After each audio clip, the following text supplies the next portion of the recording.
নমস্কার, আমি জাহিরুল। শুরু করছি উত্তরের সংবাদ। আজকের বিশেষ সংবাদ হলো,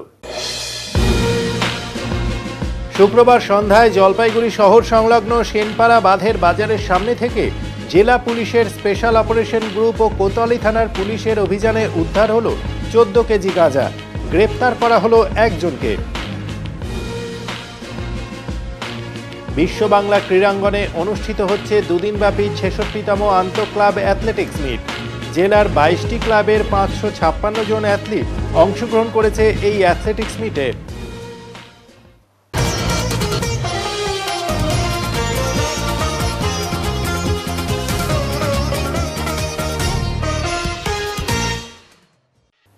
শনিবার জলপাইগুড়ি জেলায় দুটি পৃথক পথ দুর্ঘটনায় একজনের মৃত্যুর খবর মিলল। জলপাইগুড়ি তিস্তা সেতু সংলগ্ন জাতীয় সড়কে দুর্ঘটনা। বাইকারকে বাঁচাতে গিয়ে রাস্তা থেকে ছিটকে গেল একটি 4 চাকার গাড়ি। শনিবারের এই ঘটনায় বাইক আরোহী সামান্য আহত হয়েছেন বলে স্থানীয় সূত্রে খবর। তাকে জলপাইগুড়ি সুপার স্পেশালিটি হাসপাতালে পাঠানো হয়েছে। অন্যদিকে বরাত জোরে বেঁচে গিয়েছেন 4 চাকার গাড়ির আরোহীরা। তারা সকলেই সুস্থ রয়েছেন বলে জানা গিয়েছে। জানা গেছে, এদিন বাইক ও ছোট গাড়িটি একই দিকে অর্থাৎ তিস্তা সেতু অভিমুখে যাচ্ছিল।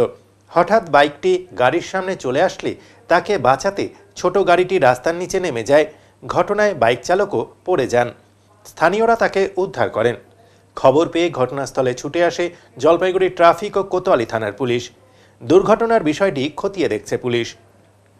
অপরদিকে শনিবার সকাল 11টা নাগাদ মালবাজার মহকুমার নাগরাকাটার পানঝোড়া জঙ্গলের 17 নম্বর জাতীয় সড়কে একটি বাঁকে দুটি ছোট গাড়ির মুখোমুখি সংঘর্ষে একজনের মৃত্যু হয়েছে, আহত হয়েছেন একজন। আহত ব্যক্তিকে নাগরাকাটা থানার পুলিশ উদ্ধার করে চালসার মঙ্গলবাড়ি গ্রামীণ হাসপাতালে নিয়ে যান। সেখানে তার চিকিৎসা চলছে। জানা গিয়েছে, পিকআপ ভ্যান গাড়ির চালসার দিক থেকে নাগরাকাটার দিকে আসছিল। সেই সময় পানঝোড়া জঙ্গলের জাতীয় সড়কে উল্টো দিক থেকে আসা আরেকটি মারুতি ভ্যান গাড়ির সাথে মুখোমুখি ধাক্কা লাগে। এতে একজনের মৃত্যু হয়, আহত হন আরেকজন। জানা গিয়েছে, যিনি মারা গিয়েছেন তিনি মারুতি ভ্যানে ছিলেন।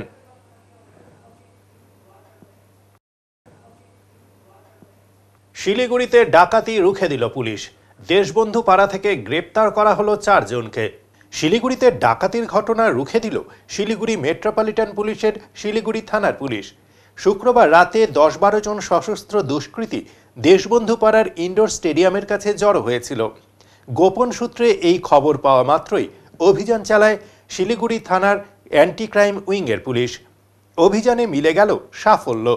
পুলিশের হাতে ধরা পড়ে গেল দুষ্কৃতীর দল। এই অভিযানে পুলিশের হাতে ধরা পড়ে 4 দুষ্কৃতী।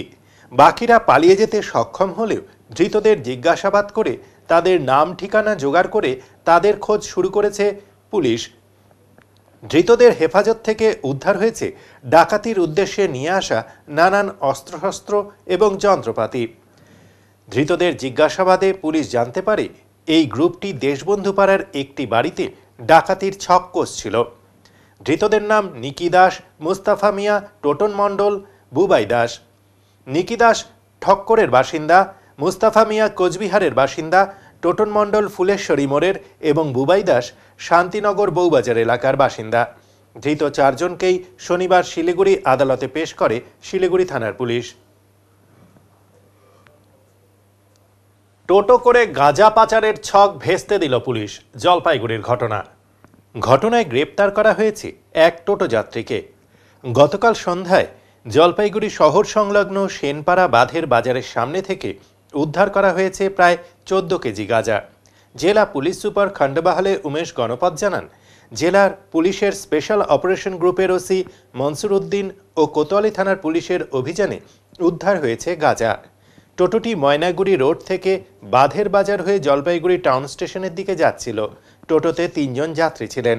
তল্লাশির পর যাত্রীদের মধ্যে মদন বর্মন নামে এক ব্যক্তির কাছ থেকে ওই গাঁজা উদ্ধার হয়। তাকে গ্রেপ্তার করেছে পুলিশ। আজ ধৃতকে আদালতে তোলা হয়েছে।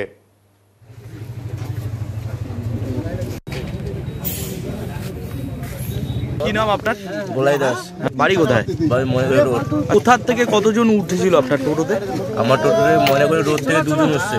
করে একজন খোলালা উঠছে জলপাইগুড়ি যাবে বলে, তারপর তো এখন নিয়ে আসলাম, তারপর সাত ধরলই, দেখলাই তো তোমরা সবাই দেখলাই। কোন জায়গায় ধরলো? এই যে বালাপাড়া, সিনপাড়া, ওই বাজারটাই যাকে বলে বাজার বলি আপনার। কজন যাত্রী ছিল আপনার টোটোতে? টোটাল 3 জন ছিল টোটাল। 3 জনের মধ্যে কার থেকে কি বেরোলো, কি পাওয়া গেল? তার থেকে মানে পিছনে একটা বয়স্ক লোক, তার কাছে গাঁজা পাওয়া গেল। কতগুলো গাঁজা? গাঁজা কতগুলো তো সেগুলো তো এখন নামছে, এখন কতগুলো হচ্ছে মতো তো দেখি নাই। ঠিক আছে না, আগে যা করাই ছিল এখানে, ওরা চা খাইতে গেছে, তারপরে আসে চেক করলো, তারপরে টোটো আমার টোটো তো আমাকে বলতেই হবে, তাই জন্য বললো তারপরে কাছে চার্জ করবো, তারপরে পুলিশ বললো, তারপরে চার্জ করার পর তো যার থেকে গাঁজা পাওয়া গেছে সে কোথা থেকে কোথায় যাচ্ছিল আপনার টোটোতে? ময়নাগুড়ি রোড থেকে স্টেশন যাবে, টাউন স্টেশন, জলপাইগুড়ি। ও নাকি কলকাতা যাবে। এখন কি পুলিশ ধরে নিয়ে গেল? হ্যাঁ, তাকে তো দুজনকে নিয়ে চলে গেল, আর আমাদের দুজনকে ছেড়ে দিল। আপনার বাড়ি কোথায়? ময়নাগুড়ি রোডেই। কি নাম? বলাই দাস। 2 টাকা কেজি দরে বিক্রি হচ্ছে বাঁধাকপি, ফুলকপি। কমেছে অন্যান্য সবজির দামও। মাথায় হাত খুচরো সবজি বিক্রেতাদের, খুশি ক্রেতারা। একদিকে যেমন ক্রেতারা সবজি কিনে এখন স্বস্তির নিঃশ্বাস ফেলছেন, অন্যদিকে তেমনি চাষিদের অবস্থা শোচনীয়। কারণ কঠিন পরিশ্রম করে নিজেদের শ্রমের টাকা দিয়ে ঋণ নিয়ে সবজি ফলন করেন তারা, কিন্তু সেই সবজি এখন বাজারে জলের থেকেও কম দামে বিক্রি হচ্ছে। ফুলকপি, বাঁধাকপি বাজারে পাইকাররা কিনছেন 2 থেকে 3 টাকা কেজি দরে এবং বিক্রি করছেন 5 থেকে 7 টাকা কেজি দরে। একদিকে যেমন চাষিদের অবস্থা খারাপ, অন্যদিকে তেমনি ক্রেতারা খুশি হয়েছেন। বর্তমানে জলপাইগুড়িতে সবজির দাম অনেকটাই কমে গিয়েছে। কয়েকদিন আগে সবজির দাম আগুন ছিল, ফলে বাজারে বারবার প্রশাসনের তরফে অভিযানও করা হয়েছিল। কিন্তু সবজির দাম এখন এতটাই কমে গিয়েছে যে চাষিদের আর উঠে দাঁড়ানোর ক্ষমতা নেই, কারণ বাজারে এনে গাড়ি ভাড়া দিয়ে তেমন লাভ হয় না। সব মিলিয়ে সবজি ব্যাগ ভর্তি সামান্য টাকায় মিলছে। দুইটা ফুল কত করে বিক্রি করছো? 2 টাকা কেজি কিনছি, বেচছি 2টা 10 টাকায়, 2টা 4 কেজি সাইজ। কেজি কত করে? কেজি 5 টাকা, 2 টাকা কেজি বেচতেছি। 5 টাকা কেজি। যারা চাষ করে তাদেরও করতে হয় না, আমাদেরও করতে হয় না, আমরা যে বেচতেছি। চাষি টাকায় পাচ্ছে না, তো মাল আইনে অ্যাভেলেবেল যাচ্ছে। যখন অফ সিজন থাকে তখন মাল দাম বেশি থাকে, এখন এত মাল আমদানি হচ্ছে তার জন্য দাম বেশি ফুলে। এখন 2-3 টাকা কেজি? হ্যাঁ, একদম হোলসেল মার্কেট আমাদের। বিক্রি কেমন হচ্ছে? এত লোক নাই এখানে, পুরসভার জন্য আমাদের দোকান বসতে পারতেছে না। এদিকে আমরা কোথায় কি করবো নিয়ে যাওয়া, মানে কি বলা যায় না, বলতে খারাপ লাগে। লোক নেই, অতটা আমরা লোক নেই বাজারে, কি করবো? আমার জায়গা লাগে, জায়গা পাচ্ছি না, আমার জায়গা নেই বাজারে। এতটাই কমে গেছে কেন? সবজির দাম এমনই কমে গেছে, পাবলিকের এখন সব সুবিধা হয়ে গেছে। ওটা আর বেগুন হলো 20 টাকা কেজি, 15 টাকা কেজি, সিম হলো 20 টাকা কেজি, কোয়াশ 20 টাকা কেজি, পেঁয়াজ 30 টাকা কেজি, 25 টাকা কেজি, আর ফুলকপি 2টা 10, 3টা 10, এরকম মানে সবজি সস্তা হয়ে গেছে। হ্যাঁ, পেঁয়াজ কলিও সস্তা আছে। এর আগে মানুষের চাহিদাটা অনেকটা কমে গিয়েছে। এর আগের থেকে মানুষের এখন খাওয়ার চাহিদাও বাইরে গেছে বেশি। হ্যাঁ, আস্তে আস্তে বাড়তেছে। এখন 1 কেজির জায়গায় 2 কেজি করে নিচ্ছে। 100 টাকায় ওগুলো ব্যাগ ভর্তি হয়ে যাচ্ছে বাজার। এখন এত পাবলিকের সুবিধা হয়ে গেছে। লাভ আমাদের নাই গো দাদা, এখন কারো লাভ নাই, এখন গৃহস্থরও লাভ নাই, আমাদেরও লাভ নাই। যা খরচা হচ্ছে সব লস, এখন লাভ নাই। এখন 10,000 টাকার মাল বেচলে মানে 500 টাকা কামাই। আর আগে 10,000 টাকার মাল বেচলে 2,000 টাকা কামাই ছিল। আগে দাম বেশি ছিল, মালের দামও বেশি বিক্রি হইতো। এখন খুব মার্জিন কম। কমের মধ্যেই আছে, ঠিক আছে, এবং মানে সবার নেওয়ার মধ্যেই আছে আর কি। পেঁয়াজের দামটা কি দেখছেন? পেঁয়াজের দামটা মোটামুটি ঠিকই আছে, 40-এ নেমেছে। লাল পেঁয়াজ 40 টাকায় নিলাম। 30ও আছে? 30 টাকা আমি দেখিনি, তবে 40 টাকা করে দেখলাম, তাই না? মানে এখন কমে গেছে আবার? হ্যাঁ, এখন দাম মোটামুটি সবই ঠিক আছে, দামটা রিজনেবল দাম আছে। ব্যাগ ভর্তি হচ্ছে কম টাকা আনলেও? হ্যাঁ, কম টাকা আনলেও ব্যাগ ভর্তি হচ্ছে মোটামুটি হচ্ছে। এখন দামের সঙ্গে তো সব কিছু, তবে ইনকাম কমে গেছে প্রত্যেকেরই, তাই না? ইনকামটা কিন্তু সেভাবে হচ্ছে না, কারণ এদের যেমন ইনকাম হচ্ছে না, আমাদের সরকারি চাকরিজীবী নয়, যার জন্য আমাদেরও ইনকাম নেই সেভাবে। শহরে 30টি পার্কিং জোন, নথিভুক্তহীন টোটো বন্ধ সহ একাধিক পদক্ষেপ জলপাইগুড়ি পৌরসভার। শনিবার জলপাইগুড়ি পৌরসভার পক্ষ থেকে কোতোয়ালি থানামোড় এলাকাসহ বিভিন্ন এলাকায় পরিদর্শন করেন পৌরসভার বিভিন্ন দপ্তরের কর্মী, আধিকারিকরা সহ ভাইস চেয়ারম্যান। এ প্রসঙ্গে ভাইস চেয়ারম্যান সৈকত চট্টোপাধ্যায় বলেন, এবার থেকে পৌরসভা শুধুমাত্র জল, লাইট, রাস্তা তৈরির কাজ করবে তা নয়। এতদিন অনেকের অভিযোগ ছিল পৌরসভা কি কাজ করে। এবার সরস্বতী পুজোর আগে শহরে 30টি পার্কিং জোন তৈরির পাশাপাশি রেজিস্ট্রেশন নেই এমন টোটো রিকশার বিরুদ্ধে কঠোর ব্যবস্থা নিতে যাচ্ছে জলপাইগুড়ি পৌরসভা। না, একটা জিনিস তো আপনারা বুঝতে পারছেন যে জলপাইগুড়ি পৌরসভা ভায়াবল। অনেকের আগে একটা ধারণা ছিল পৌরসভা কী কাজ করে না কাজ করে। পৌরসভা যেমন রাস্তাঘাট তৈরি করে, নালা তৈরি করে, লাইট দিচ্ছে, জল দিচ্ছে, ঠিক একইভাবে পৌরসভা এখন কিন্তু জলপাইগুড়ির প্রায় 150 বছর বয়সে পাওয়া দেওয়া জলপাইগুড়ি শহরে প্রথমবার পার্কিং জোন করতে চলেছে। জলপাইগুড়িতে প্ল্যান টাউন কোনোদিনই ছিল না এবং বহু রাস্তা দেখবেন সংকীর্ণ আছে, কিন্তু সেখানে রাস্তার চওড়াকে বেছে বেছে নিয়ে যেখানে সম্ভব সেখানে মোটরসাইকেল স্কুটার পার্কিং, যেখানে সম্ভব সেখানে কার পার্কিং আমরা ধাপে ধাপে করছি এবং আমাদের টার্গেট রয়েছে যে সরস্বতী পূজার আগে আমরা এই পার্কিং জোন চালু করব এবং তারপর রেজিস্ট্রেশন ছাড়া যে টোটোগুলো ঘুরছে তার উপরেও কিন্তু জলপাইগুড়ি পৌরসভা কঠোর হতে চলেছে। কতগুলো পার্কিং জোন চালু হচ্ছে? দেখুন, গতকালই তো আমরা প্রায় 7-8টা জোন লোকেট করলাম, আজকে ডিবিসি রোডটা পুরো হবে, তারপরে কদমতলা হবে, তারপর পান্ডাপাড়া হবে, এই করে আলটিমেটলি প্রথমে ভেবেছিলাম 16টা, টোটাল সব মিলে 30টা-32টা পার্কিং জোন তৈরি হবে। দাঁড়িয়ে থাকা ট্রাকের টায়ার চুরিকে ঘিরে চাঞ্চল্য ফুলবাড়িতে। দাঁড়িয়ে থাকা ট্রাকের টায়ার চুরি করতে এসে হাতে নাতে ধরা পড়ল চোর, চাঞ্চল্য ছড়ালো ফুলবাড়িতে।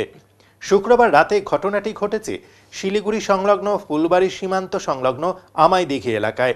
ধৃত চোরকে পুলিশের হাতে তুলে দেয় স্থানীয় বাসিন্দারা। জানা গিয়েছে মাঝে মধ্যেই ফুলবাড়ি এলাকায় ট্রাকের টায়ার ও গাড়ির নানা যন্ত্রাংশ চুরির ঘটনা ঘটে। আজও ফুলবাড়ির আমাইদিঘি এলাকায় একটি দাঁড়িয়ে থাকা ট্রাকের টায়ার চুরি করার সময় সেই যুবককে ধরে ফেলে স্থানীয়রা। তাকে উত্তম মধ্যম দিয়ে খবর দেওয়া হয় নিউ জলপাইগুড়ি থানার পুলিশকে। ঘটনাস্থলে পুলিশ এসে ধৃত যুবককে থানায় আটক করে নিয়ে যায়। ওই যে আমার গাড়ি, আমি তো ফুলবাড়ি মোড়ে ছিলাম, আমার ভাই বললো যে এরকম ব্যাপার, তোর গাড়ির টায়ার খুলছে। দেখলাম আইসে দেখতেছি তো অরিজিনাল টায়ার খুলে ও তো চোরটাকে ধরে বাঁধছে। আমি দিলাম 2-4টা দিয়ে ওই ইসে বললাম, পুলিশকে বললাম, পুলিশ নিয়ে যাচ্ছে। আপনাদের এই এলাকায় তো ট্রাকের বিভিন্ন সরঞ্জাম প্রতিনিয়ত চুরি হয়। আমার গাড়ির সেলফ একটা নাই, অ্যাক্সেলগুলা 5টা-6টা গাড়ি, একটা অ্যাক্সেল নাই, সব চুরি করে নিয়ে গেছে। কখন কোনটা নিয়ে গেছে বলতে পারে না। সেলফগুলো একটা নেই। আজকে কি চুরি করতেছে? আজকে টায়ার চুরি করতেছে। টায়ার কি মনে করছেন এই এলাকায় যে চুরি ঘটনা ঘটে এরাই কি চুরি করছে? এরাই করে, এরা একটা গ্রুপ আছে, গ্যাং আছে, এই গ্যাংটাই চুরি করে টোটাল। যুবকরা কি, যে যুবক ধরা পড়ছে তিনি কি নেশাগ্রস্ত রয়েছে কি না নরমাল? মনে হয় নেশা আছে। এখন কি পুলিশের হাতে তুলে দিলেন? হ্যাঁ, পুলিশের হাতে তুলে দিলেন। কি চাইছেন এখন আপনারা? পুলিশ দেখি পুলিশ কি করে, এখন পুলিশকে বলবো যে আমি এফআইআর করবো ওর নামে। আপনার নাম? সমীজউদ্দিন মোহাম্মদ। কোথাকার ঘটনা এটা? ফুলবাড়ি আমাইদিঘি। এখনই নিচে ছোট্ট একটি বিরতি, ফিরে আসবো আরো খবর নিয়ে, সঙ্গে থাকুন। সব সময় সব দিকের সব খবর পেতে সাবস্ক্রাইব করুন, বেল আইকনটি প্রেস করে আপডেট থাকুন।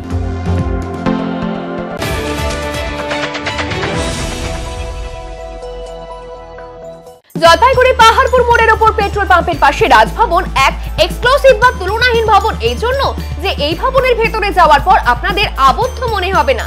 চারিদিকে বড় বড় কাঁচের জানালা থেকে দূরের পাহাড়, সবুজ মাঠ, গাছ, দিঘির জলের পদ্ম, নানা জাতের পাখি দেখতে পাবেন। থাকছে পার্কিং এর বিশেষ সুবিধে। তাই আপনাদের ছেলে মেয়েদের বিয়ে দিতে অবশ্যই ভাবতে হবে রাজভবনের কথা, যেখানে বিয়ে হবে রাজকীয় ভাবে। এছাড়া কনফারেন্স, মিটিং, গেস্ট রুম, অন্নপ্রাশন বা অন্যান্য সামাজিক ক্রিয়ার জন্য উপযুক্ত জায়গা এই রাজভবন।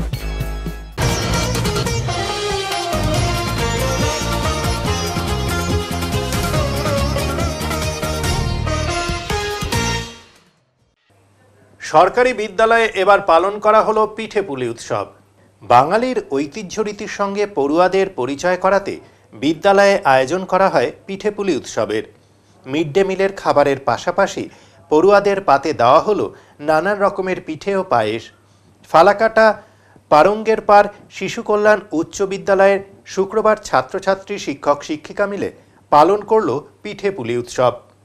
এদিন পিঠেপুলি উৎসবে ছিল পায়েস, মালপোয়া, ঝাল পিঠে, সুজির পিঠে, ব্রেড পিঠে সহ হরেক রকম পিঠে। আজকে পারঙ্গের পার শিশু কল্যাণ উচ্চ মাধ্যমিক বিদ্যালয়ের পক্ষ থেকে আমরা পিঠেপুলি উৎসব 2025 আয়োজন করেছি। আমাদের বিদ্যালয়ে এই অঞ্চলের ফালাকাটা ব্লকের ছাত্রছাত্রীর পাশাপাশি মাদারিহাট ব্লকের বহু ছাত্রছাত্রী আমাদের স্কুলে পড়ে এবং আমাদের স্কুলে সংলগ্ন রয়েছে আবাসিক হোস্টেল। তো সকল ছাত্রছাত্রীদের নিয়ে আমরা আজকে পিঠেপুলি উৎসব করেছি। আমাদের মিড ডে মিলের যারা কর্মী আছে তাদের সহায়তায় এবং আমাদের বিদ্যালয়ের শিক্ষক শ্রীযুক্ত অমিত সাহা এবং চিত্তরঞ্জন রায় মহাশয়, সঙ্গে বিদ্যালয়ের শিক্ষাকর্মী প্রদীপশীল শর্মা আজকের এই পিঠেপুলি উৎসবে তারা সকাল থেকে ব্যস্ত ছিল। সেখানে পায়েস হয়েছে, পিঠে হয়েছে, পুলি হয়েছে, মালপোয়া হয়েছে, কিছু ঝাল পিঠে হয়েছে এবং ছাত্রছাত্রীদের উৎসাহ আমাদের খুব ভালো লেগেছে। আমরা এই উৎসব আগামী দিনেও করতে চাই এবং আজকে ছাত্রছাত্রীদের সাড়া সেটা অভূতপূর্ব ছিল এবং মাস্টারমশাইরা এতে সাহায্য করেছে, ম্যাডামরাও এতে সাহায্য করেছে। সকলকে আমি আন্তরিক অভিনন্দন জ্ঞাপন করছি। আমি ডক্টর প্রবীর রায়চৌধুরী, প্রধান শিক্ষক, পারঙ্গের পাড় শিশু কল্যাণ উচ্চতর বিদ্যালয়। নমস্কার। আজ থেকে বিশ্ব বাংলা ক্রীড়াঙ্গনে অনুষ্ঠিত হচ্ছে অ্যাথলেটিক্স মিট। জলপাইগুড়ি জেলা ক্রীড়া সংস্থার উদ্যোগে আন্তঃক্লাব অ্যাথলেটিক্স মিট আজ এবং আগামীকাল বিশ্ব বাংলা ক্রীড়াঙ্গনে অনুষ্ঠিত হচ্ছে। জলপাইগুড়ি জেলার Dhupguri sub division, Malbazar sub division এবং জলপাইগুড়ি সাব ডিভিশনের 22টা ক্লাবের 556 জন অ্যাথলেট এতে অংশগ্রহণ করে। পতাকা উত্তোলনের মাধ্যমে এই অনুষ্ঠানের উদ্বোধন করেন সংস্থার কার্যকরী সভাপতি গৌতম দাস। 44টি ইভেন্ট এবং 6টা রিলে ইভেন্ট এখানে অনুষ্ঠিত হয়। এই প্রতিযোগিতা থেকেই এবছরের জেলা দল গঠন করা হবে, যে দল আগামী রাজ্য প্রতিযোগিতায় অংশগ্রহণ করতে যাবে।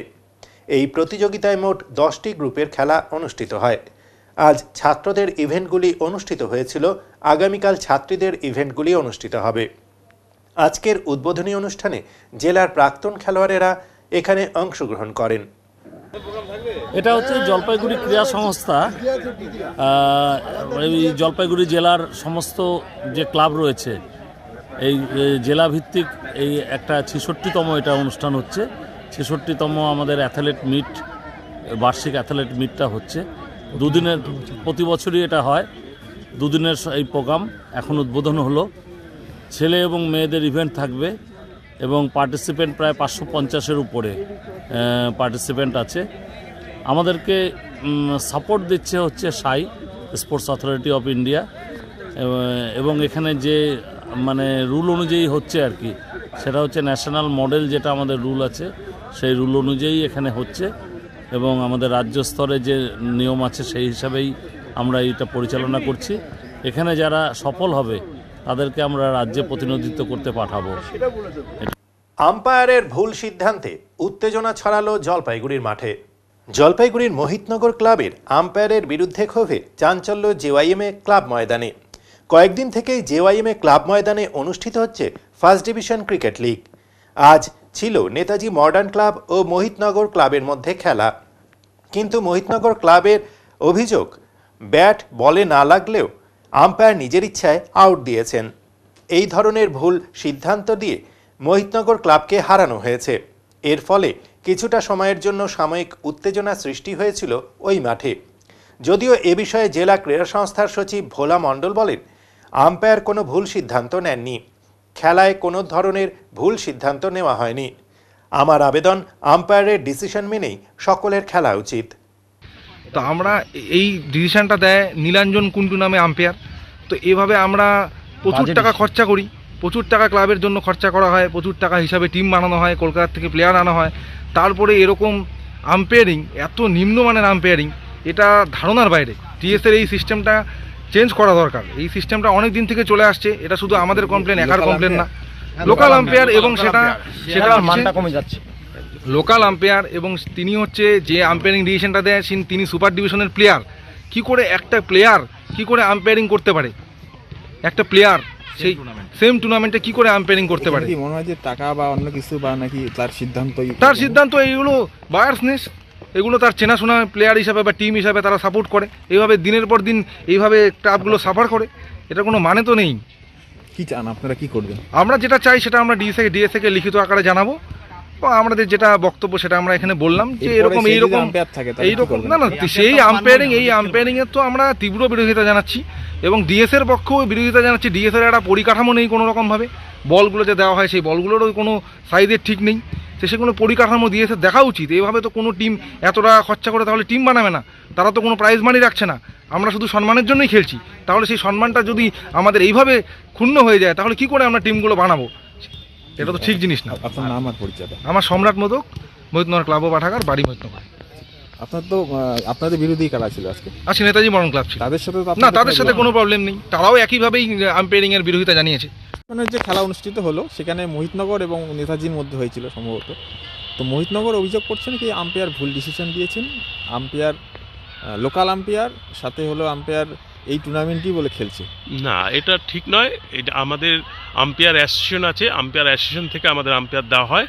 আর এই ছেলেটি এবার সিএবির যে আম্পায়ার কোচিং সেখানে পাঠিয়েছিলাম, সেখানে কোচিং নিয়ে এসছে শিলিগুড়িতে, সে কোচিং নিয়েছে এবং সে আম্পায়ার অ্যাসোসিয়েশনের মেম্বার, সে আম্পায়ারিং করেছে এবং কোনো এর মধ্যে ভুল নেই।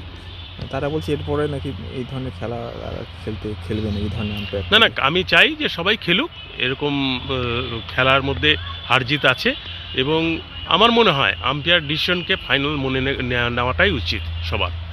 বাগরাকোটের লুপপুল থেকে মাত্র 15 কিলোমিটার দূরে ইয়ালবাং গ্রামে চলছে অ্যাডভেঞ্চার উৎসব। আপনি অ্যাডভেঞ্চার ভালোবাসেন অথচ অনেক ভেবেও কাছে পিঠে যাওয়ার জায়গা খুঁজে পাচ্ছেন না?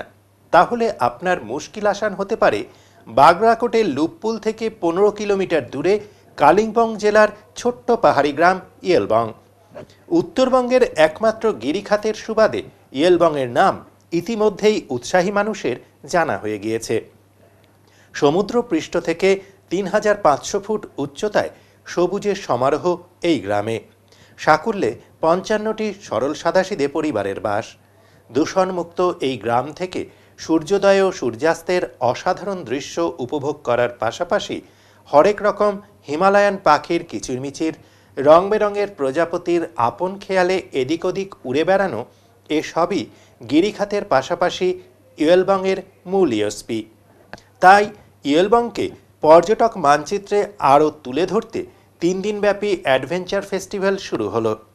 Association for conservation of tourism act, পরিবেশপ্রেমী সংগঠন ন্যাশের মতো আরও বেশ কয়েকটি সংগঠনের সহযোগিতায় এবং স্থানীয় একদল পর্যটন উদ্যোগীর প্রচেষ্টায় 3 দিনব্যাপী অ্যাডভেঞ্চার ফেস্টিভ্যাল ইতিমধ্যেই অ্যাডভেঞ্চার প্রিয় মানুষের মাঝে সাড়া ফেলেছে, যার টানে আমেরিকা, ভুটান, নেপাল ছাড়াও দেশের বিভিন্ন প্রান্ত থেকে ভ্রমণ পিপাসুরা এদিন ভিড় জমিয়েছেন ইয়েলবংয়ে। অথচ 2 দশক আগেও ইয়েলবং, চুইখিম, শেরওয়ানির মতো পাহাড়ি গ্রামগুলোর কথা জানা ছিল না। চুইখিমের নাম আগেই জানা হয়ে গিয়েছে ভ্রমণ পিপাসুদের। এখন ইয়েলবং ও শেরওয়ানির নামও মুখে মুখে ঘুরছে। নতুন 717 এ সিকিমগামী জাতীয় সড়ক তৈরি হওয়ার পর এখন ইয়েলবংয়ে যাতায়াতের সমস্যাও অনেকটাই কেটে গিয়েছে। উৎসব প্রাঙ্গণের বিভিন্ন স্টলে স্থানীয় জনজাতিদের ঐতিহ্যবাহী জীবনযাপনের বিভিন্ন প্রয়োজনীয় সামগ্রী প্রদর্শনীর আকারে তুলে ধরা হয়েছে। উৎসব চলাকালীন পর্যটকদের নিয়ে ইয়েলবংয়ের বিখ্যাত গিরিখাতে ট্রেকিং করা হবে বলে উৎসব কমিটি জানিয়েছে। চিরাচরিত ঐতিহ্য মেনে তৈরি খাবার পরিবেশন করে এদিন দেশ বিদেশ থেকে আসা অতিথিদের বরণ করা হয়েছে। গ্রামীণ পর্যটন নিয়ে কাজ করছেন এমন বেশ কিছু পর্যটন উদ্যোগীরা এদিনের উৎসবে যোগ দিয়েছেন। সব মিলিয়ে দেশি বিদেশি পর্যটক সমাগমে এই মুহূর্তে উৎসবমুখর শান্ত নিরিবিলি পাহাড়ি গ্রাম ইয়েলবং। আগামী 12 तारीख পর্যন্ত চলবে এই ফেস্টিভ্যাল। आप भी जानते हैं येलबुंग में एडवेंचर टूरिज्म का जो फेस्टिवल चला रहा है लास्ट ईयर से या बिफोर लास्ट ईयर से, इसी के चलते हम लोग भी आए हैं। जहाँ तक ये एक रिमोट विलेज है, ये पर्टिकुलरली यहाँ जो है मतलब कैनियन है, और दूसरा चीज़ है इस विलेज का यहाँ को यंग लोग जो यूथ है उन लोग का एक प्रयास रहा है कि इस एरिया को एक्सप्लोर हो, दूसरा एरिया का आपने भी जाने यहाँ की इम्पोर्टेंस क्या है, उसके ऊपर में ये लोग जो अभियान चला रहा है उसमें बहुत सारा NGO हो, बहुत सारा टूरिज़्म के ऊपर काम करने वाला जो ऑर्गेनाइजेशन है वो सब उन लोग को सपोर्ट कर रहा है। इससे क्या पता चलता है, जहाँ तक जब तक हम खुद ही अपना एरिया को प्रमोट नहीं करेंगे दूसरे लोग नहीं जानते, इसलिए यहाँ का पर्टिकुलर यूथ लोग जिस हिसाब से आगे आए हैं और बहुत सारा ने सपोर्ट कर रहा है। इससे क्या पता चलता है कि हम लोग जब तक खुद आगे नहीं आएंगे अपना एरिया को एक्सप्लोर नहीं कर पाएंगे। इसीलिए मैं बहुत आभारी रहा हूँ पर्टिकुलर एरिया के येलबुंग के यूथ लोगों के साथ और यहाँ ग्रामवासियों के साथ के लिए ये बनाया चल रहा है येलबुंग में। तो एडवेंचर करने का क्या मतलब है? तो इधर का रास्ता, इधर का पहाड़, इधर का कैनन, इधर का रिवर, तो उसमें चलना ट्रैक करना ये एडवेंचर है। इसलिए एडवेंचर फेस्टिवल वो मनाया। ये कितना साल से चल रहा है? ये 2 साल हो गया, 2024 और 2025 में। अभी कितना दिन चलेगा? 3 दिन चलेगा। आज 10 तारीख, 11 और 12 में तो खत्म हो जाएगा। अच्छा, ये एल्बम में सबसे पहले होम स्टे मेरा था, शरण होम स्टे था। तो इधर कम करके टूरिस्ट 1, 2, 3 करके ऐसा आया था। तो अभी तो एल्बम में पूरा टूरिस्ट आता है, तो इसलिए टूरिस्ट का देखने में वो कैनन रिवर है, टूरिस्ट का तो ट्रैकिंग करना है। और इधर का खाना ऑर्गेनिक खाना है, ऑर्गेनिक खाना खिला रहा हूँ। तो ऐसे है इधर का। अभी कितना होम स्टे है? अभी तो एल्बम में 5 होम स्टे है। तो ट्रैकिंग के लिए क्या रूट है, कैसे क्या है? ट्रैकिंग करने के लिए अभी रास्ता है, ट्रैकिंग करने जाना आना का वही है।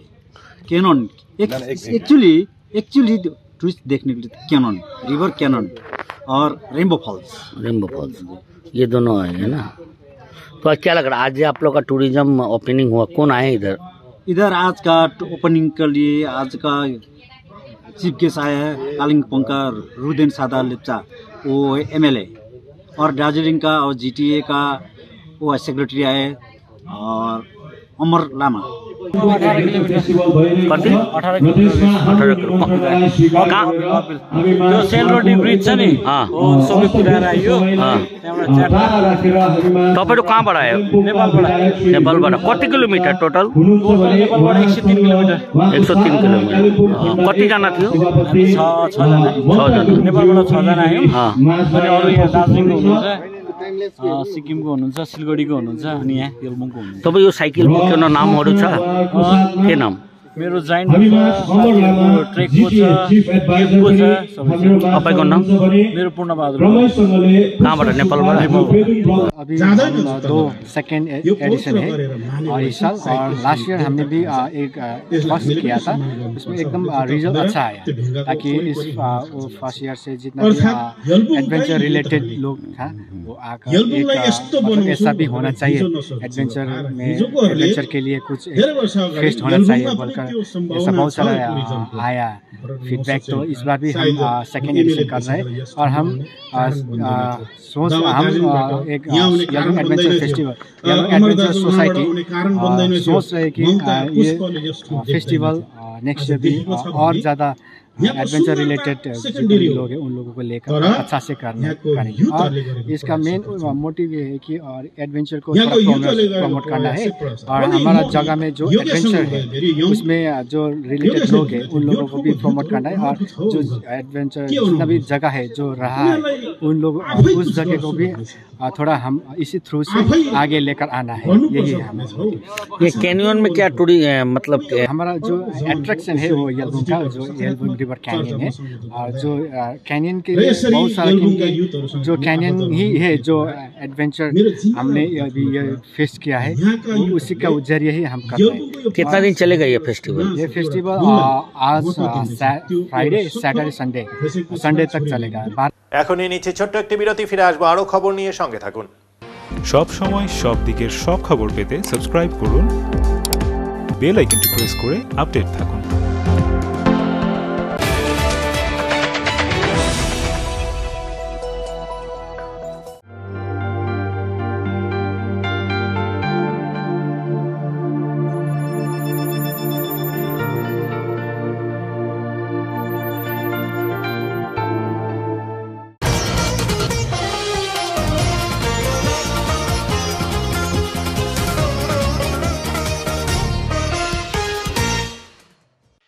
গোলের বন্যা বইল ওদলাবাড়ি নৈশ ফুটবল টুর্নামেন্টের প্রথম সেমিফাইনালে। নেতাজি সুভাষ অ্যাথলেটিক ক্লাব ও মোহন স্পোর্টিং ক্লাবের যৌথ ব্যবস্থাপনায় ওদলাবাড়ি বিধানপল্লী ময়দানে আয়োজিত পঞ্চম বর্ষ রিনা ঘোষ স্মৃতি উইনার্স এবং পরশুরাম আগরওয়াল স্মৃতি রানার্স আপ ও সুদাম মণ্ডল স্মৃতি ফেয়ার প্লে নৈশ ফুটবল টুর্নামেন্টের ফাইনালে পৌঁছল রাঙামাটির এসটি ব্রাদার্স। 8 দলীয় এই টুর্নামেন্টের প্রথম সেমিফাইনালে শুক্রবার রাতে এসটি ব্রাদার্স 5-3 গোলের ব্যবধানে ঝাপা FC নেপালকে পরাজিত করে। এসটি ব্রাদার্সের হয়ে এদিন হ্যাট্রিক করেন সুরচন্দ্র সিং। বাকি গোল দুটি স্বর্ণদীপ সাংমার। অন্যদিকে নেপালের গোলদাতারা হলেন প্রদীপ বুদ্ধাকোটি, শ্যাম মুর্মু এবং গিলসান খান্ডাবা। ম্যাচের শেষে মন্ত্রী বুলু চিকবরাইক এদিনের man of the match Surchandra সিংয়ের হাতে ট্রফি তুলে দেন। শনিবার রাতে টুর্নামেন্টের দ্বিতীয় সেমিফাইনালে মুখোমুখি হবে দার্জিলিং ইউনাইটেড এফসি বনাম পানিয়ারা ইয়ং বেঙ্গল ক্লাব কলকাতা। এখন আবহাওয়ার খবর।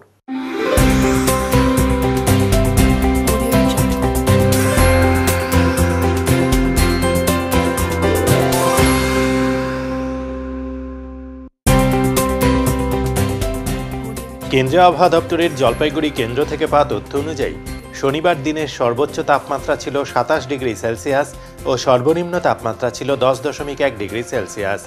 গত 24 ঘন্টায় বৃষ্টি হয়নি। শেষ করবার আগে আজকের বিশেষ সংবাদ আরও একবার। শুক্রবার সন্ধ্যায় জলপাইগুড়ি শহর সংলগ্ন সেনপাড়া বাঁধের বাজারের সামনে থেকে জেলা পুলিশের স্পেশাল অপারেশন গ্রুপ ও কোতোয়ালি থানার পুলিশের অভিযানে উদ্ধার হলো 14 কেজি গাঁজা। গ্রেপ্তার করা হলো একজনকে। বিশ্ব বাংলা ক্রীড়াঙ্গনে অনুষ্ঠিত হচ্ছে দুদিনব্যাপী 66তম আন্তঃক্লাব অ্যাথলেটিক্স মিট। জেলার 22টি ক্লাবের 556 জন অ্যাথলিট অংশগ্রহণ করেছে এই অ্যাথলেটিক্স মিটে। উত্তরের মন পরিবেশিত উত্তরের সংবাদ এখনকার মতো পর্যন্তই। নমস্কার।